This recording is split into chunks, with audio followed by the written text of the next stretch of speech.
Salam alaikum wa rahmatullahi wa barakatuh. Bonjour et bienvenue sur Akramati Informatique. Dans cette vidéo, nous allons corriger ensemble un exercice des produits scalaires type bac. Alors, voici l'exercice. On considère le point A des coordonnées 1, 2, B, 4, 6 et C, moins 1, 5. La hauteur ici du point C coupe les segments AB en point H. On donne AH égale à 1,2. Alors, 1. Construit la figure dans un repère orthonormé. 2. Calculer de trois manières différentes les produits scalaires AB scalaire AC.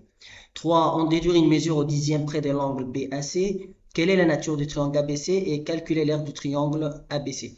Alors, mettez la vidéo en pause, essayez de traiter l'exercice, puis après, regardez la correction. Alors, pour la construction, j'ai utilisé GeoGebra. Alors, ce qu'on va faire, on va placer le point A des coordonnées 1, 2, et puis les points B des coordonnées 4, 6, et enfin le point C des coordonnées moins 1, 5. On valide. Alors, voici les trois points. Ce que je vais faire maintenant, c'est de tracer les segments. Donc, je clique sur C, après sur B, il crée les segments CB, et ainsi de suite. Donc, je crée les trois segments. Et là, je vais construire le polygone. Bon, le fait de construire le polygone, il va nous donner l'aire à la fin ici. Vous pouvez voir l'aire de ces polygones est 8,5, donc on aura besoin après. Alors, je vais agrandir un peu l'image. Alors là, je vais cacher les étiquettes A1, B1 et C1.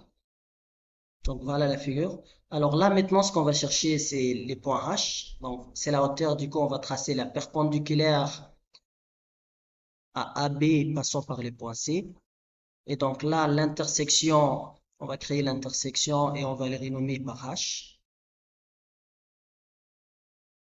Alors là, on a bien la figure.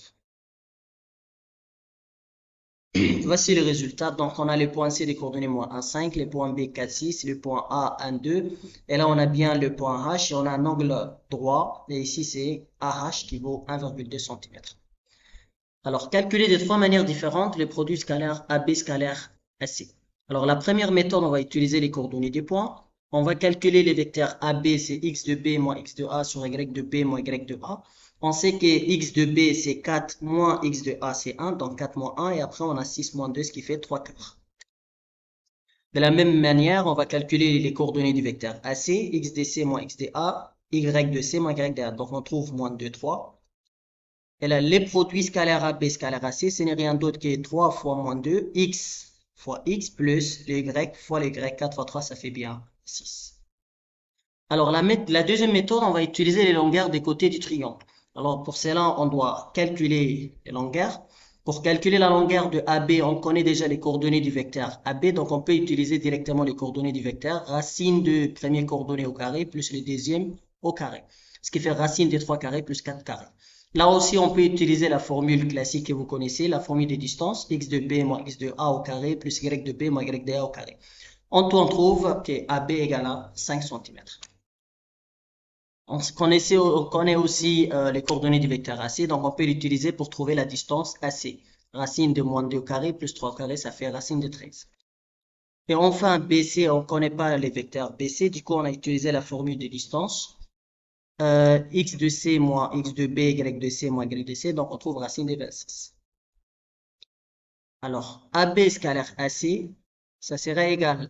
Donc, pour utiliser cette formule, déjà, il y a une autre vidéo pour vous expliquer comme il y a deux formules, lesquelles utiliser. Donc, vous allez regarder l'autre vidéo. Alors, 1 demi de la norme de AB au carré plus AC au carré moins la différence de AB par AC, AB et AC au carré. Alors là, ce que je vais faire, c'est de transformer ce mot en plus. Donc, ça devient plus CA.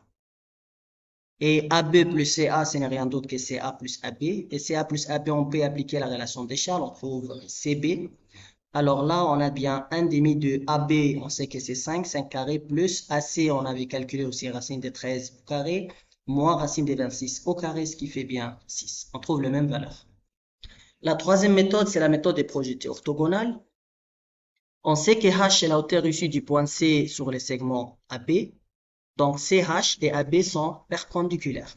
Alors là, ce que je vais faire, c'est de projeter le point C sur les segments AB. Ça tombe bien sur le point H. Du coup, AB scalaire AC, ce n'est rien d'autre que AB scalaire AH. Parce que H, c'est les projetés orthogonales de C sur les segments AB. Et ça, ce n'est rien d'autre que la distance AB multipliée par AH multipliée par cosinus de 0. Parce que déjà, les deux côtés AB et AH forment un angle nul. Ce qui fait 5 fois 1,2 multiplié par 1 parce que cos de 0 c'est égal à 1 et ça donne bien 6. Alors, on déduit une mesure au dixième près de l'angle BAC. Donc, il y a une formule que vous connaissez d'après les cours. Θ, c'est l'angle formé par les deux vecteurs U et V. Ce n'est rien d'autre que cos moins 1 de U scalaire V divisé par la norme de U multiplié par la norme de V. On va l'appliquer maintenant dans notre exercice. Donc, l'angle qu'on cherche ici, c'est l'angle A, BAC.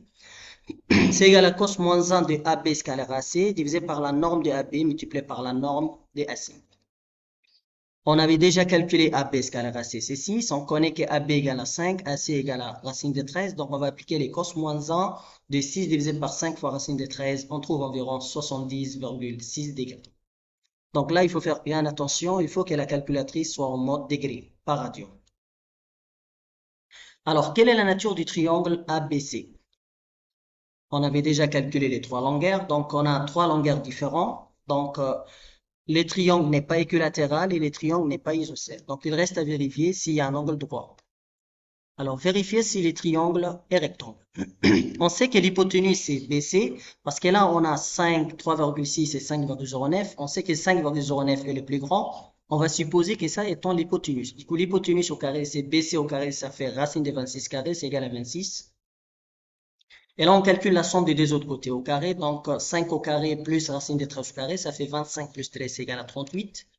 Comme BC au carré est différent de AB carré plus AC carré, le triangle n'est pas rectangle, d'après la contraposée du théorème de Pythagore. Alors, les trois côtés du triangle aussi sont différents. Il n'y a pas un angle droit. Conclusion, le triangle ABC est un triangle quelconque. Enfin, calculer l'aire du triangle ABC. On sait que l'aire, c'est la base fois la hauteur divisée par 2. Alors, la base et la hauteur, ils doivent être des côtés perpendiculaires. Alors là, si on regarde bien AB, si on prend AB comme étant la base, donc CH, ça sera la hauteur parce qu'ils sont perpendiculaires. Alors, c'est AB fois CH divisé par 2. On sait que AB égale à 5, multiplié par CH, mais le problème, on ne connaît pas CH. Déterminons CH. On sait que CHA est un triangle rectangle en H, donc CA est l'hypoténuse. Donc, vous voyez bien, CHA, c'est un triangle rectangle, parce que là, il y a un angle droit, puisque H, c'était les projetés orthogonales de C sur AP. Alors là, CA, c'est l'hypoténuse, et c'est les côtés qu'on cherche. Plutôt, on cherche CH, donc on connaît CA, c'est égal à 5, et on connaît que AH est égal à 2. D'après les théorèmes de Pythagore, CH au carré, c'est égal à AC carré moins AH carré. Donc, si on veut un côté qui n'est pas l'hypoténuse, donc on fait l'hypoténuse au carré moins l'autre côté qu'on connaît au carré. Ce qui fait racine de 13 au carré moins 1,2 au carré, ça donne bien 11,6. Et comme CH au carré égale à 11,56 plutôt, alors CH c'est égal à racine de 11,56, c'est égal à 3,4. Alors là, on reprend la formule, on change CH par 3,4. On trouve que l'air égale à 5 fois 3,4 divisé par 2, ça donne bien 8,5 cm². Et rappelez-vous bien, on avait trouvé 8,5 en utilisant GeoGebra. Merci pour votre attention.